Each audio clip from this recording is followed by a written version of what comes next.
प्रदेश का आज से शुरू हो रहा है। पश्चिमी उत्तर प्रदेश का अब आप लोगों ने रुख किया है और आज प्रियंका गांधी भी क्या शामिल होने वाली है और आगे क्या क्या? हाँ, ज़रूर शामिल होगी। और आज 42वां दिन है, मुरादाबाद में है। मुरादाबाद से हम शुरू कर रहे हैं, यहाँ से हम अमरोहा जाएंगे, अमरोहा से संभल, और रात को हम बुलंदशहर में रुकेंगे। कल 25 तारीख को संभल से शुरुआत होगी। संभल, अलीगढ़, हथरस, और बाद में हम आगरा पहुंचेंगे, जहां हम उम्मीद करते हैं अखिलेश जी भी मौजूद होंगे।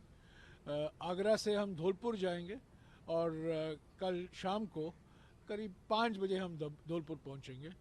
26 तारीख से 1 मार्च तक छुट्टी का दिन है, क्योंकि दिल्ली में बैठकें हैं। राहुल जी को 27 और 28 को कैम्ब्रिज यूनिवर्सिटी को जाना है, और 2 तारीख को हम फिर से धौलपुर से मोरेना में जाएंगे, और मोरेना 2, 3, 4, 5, 6 हम मध्य प्रदेश में रहेंगे, और 5 तारीख को उज्जैन में दूसरी बार राहुल जी बहुत पवित्र श्री महाकालेश्वर मंदिर में उज्जैन में दर्शन के लिए जाएंगे। सर, इस उत्तर प्रदेश में आपने जब से अलायंस की घोषणा करी है उसके बाद ये आपका पड़ाव अब शुरू हो रहा है, तो क्या इसके अंदर हम देखेंगे कि अखिलेश यादव भी ज्वाइन करेंगे? क्योंकि उन्होंने कहा था कि जैसे ही फॉर्मुलेट हो जाएगा मैं उम्मीद करता, हम लोग सब उम्मीद कर रहे हैं कि कल वो जो मौजूद होंगे हमारे यात्रा में। तो कल हम अलीगढ़ में हैं, अलीगढ़ और हाथरस और आगरा, तो हो सकता है आगरा में ही वो शामिल हों, पर हमारी पूरी उम्मीद है और हम उनका स्वागत के लिए हम तैयार हैं। तो सर, क्या कोई जॉइंट पीसी आप लोगों की या जॉइंट वो कल ही देखा जाए, क्योंकि ये बड़ा व्यस्त कार्यक्रम है। देखिए, 2 दिन में हम करीब 7 या 8 ज़िले कवर कर रहे हैं, तो पीसी के लिए क्या वक्त होगा वो देखा जाएगा। पर महत्वपूर्ण बात यह है कि औपचारिक तौर से गठबंधन की घोषणा की गई है।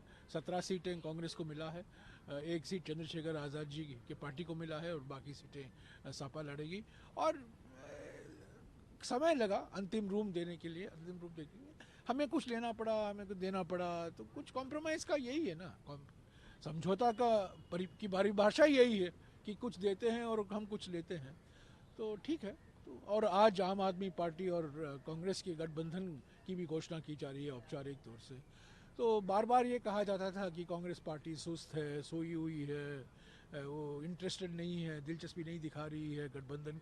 मैं हमेशा कहा करता था ये समय लगता है अंतिम रूप देने में। और देखिए, ये पार्टियां के साथ हम विधानसभा में लड़ रहे हैं, हमारा मुकाबला इन पार्टियों के साथ है, पर राष्ट्रीय स्तर पर हमने इंडिया गठबंधन बनाया है, तो कुछ समय लगा पर हो गया है। सर, इसमें एक बस आपसे मेरा सवाल है, क्योंकि टीएमसी का क्या रहने वाला है? बातचीत जारी है। टीएमसी के साथ हमारे दरवाजा हमेशा के लिए खुले थे। हम बातचीत कर रहे हैं, हम आज भी चाहते हैं, क्योंकि टीएमसी ने भी कहा है, ममता बनर्जी ने भी कहा है कि मैं इंडिया गठबंधन को मजबूत करना चाहती हूँ। मुझे बीजेपी हराने का पहला सबसे महत्वपूर्ण मकसद, सर्वोपरि मकसद, एक ही मकसद बीजेपी को हराना है। वो भी कांग्रेस का ही रवैया है, कांग्रेस की रणनीति है, कांग्रेस का मकसद वही है। तो हम उम्मीद करते हैं कि तृणमूल कांग्रेस तू मैं तो होती रहती है हमारे दोनों पार्टियों के बीच में, पर हम ममता जी का बड़ा सम्मान करते हैं, वो कांग्रेस पार्टी की, कांग्रेस पार्टी ने उनको पहली बार सांसद बनाया था। कांग्रेस पार्टी में आगे गई है, कुछ कारण वो हमारी पार्टी छोड़ गई, पर उनका पार्टी का नाम देखिए, तृणमूल कांग्रेस। तृणमूल भी है और कांग्रेस भी है, तो दिल से कांग्रेस ही आई है। सर, क्या माना जाए, आपने बड़े फॉर्मूले जो थे, जो अलायंस का था, उसको पूरी तरीके से आप पटरी पर ले आए हैं। तो अब आगे और क्या रहने वाला है? आप लोगों को किस तरीके से आप देखते हैं? अब जो यात्रा को भी आपकी धार मिलेगी और आगे आगे जैसे जैसे आप बढ़ेंगे, आपके चुनाव प्रचार को, अपनी जो जो एक कह रहे हैं कि हम बैटल ऑफ लोकसभा, देखिए, हमारी उम्मीदों के मुताबिक पलटी कुमार को छोड़कर और आखिरी वक्त पर आरएलडी भी एनडीए में शामिल हो गए, वो कई कारण थे उनके, पर इन 2 पार्टियों को छोड़कर सभी 26 पार्टियां इंडिया गठबंधन में हैं। तो इंडिया गठबंधन मजबूत है। एक रैली, 1 या 2 रैलियां हो सकते हैं कि हमारा जो अंतिम रैली होगा मुंबई में 14 या 15 तारीख मार्च को, हो सकता है वो एक संयुक्त रैली होगा। बिहार में 3 तारीख को तेजस्वी यादव जी ने घोषणा की है, वहाँ एक जॉइंट रैली होगा। हो सकता है उसमें खरगे जी जाएं, राहुल जी जाएं, पता नहीं, क्योंकि 3 तारीख को हमारा ग्वालियर में भी एक रैली है, युवा रैली की बात हो रही है ग्वालियर में। तो ये सब संभावनाएं हैं, पर मजबूत है। और हमारे ओर से, कांग्रेस पार्टी की ओर से जो 5 न्याय एजेंडा राहुल जी ने दिया था, नारी न्याय, युवा न्याय, श्रमिक न्याय, किसान न्याय और हिस्सेदारी न्याय, उन 5 न्यायों में से 2 ऐसे गारंटी राहुल जी ने दे दिया है।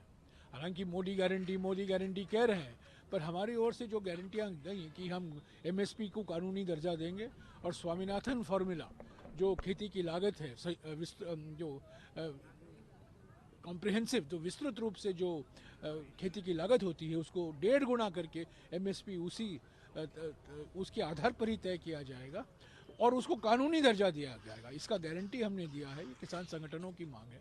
और दूसरी गारंटी हमने दी है कि हम सामाजिक और आर्थिक जाति जनगणना करेंगे, सामाजिक आर्थिक जाति गिनती करेंगे, ताकि हिस्सेदारी सभी वर्गों को सही मात्रा में मिले। तो ये 2 गारंटियां हैं और अगले कुछ 10 दिनों में युवाओं के लिए, महिलाओं के लिए और श्रमिकों के लिए जो हम गारंटी दे रहे हैं उसकी घोषणा भी हो जाएगी।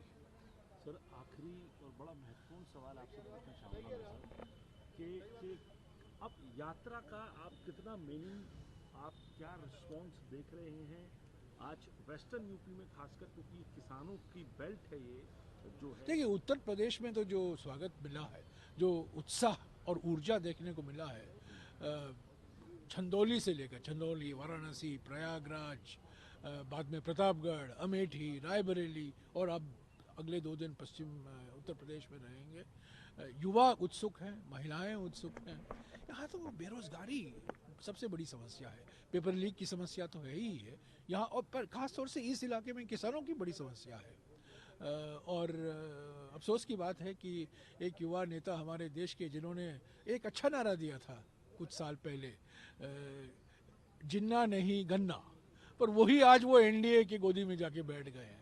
जयंत चौधरी जी मेरे अच्छे मित्र हैं, मेरी अच्छी दोस्ती है उनसे, उनको बहुत पसंद करता हूँ, पर कुछ कारण वो चले गए एनडीए में।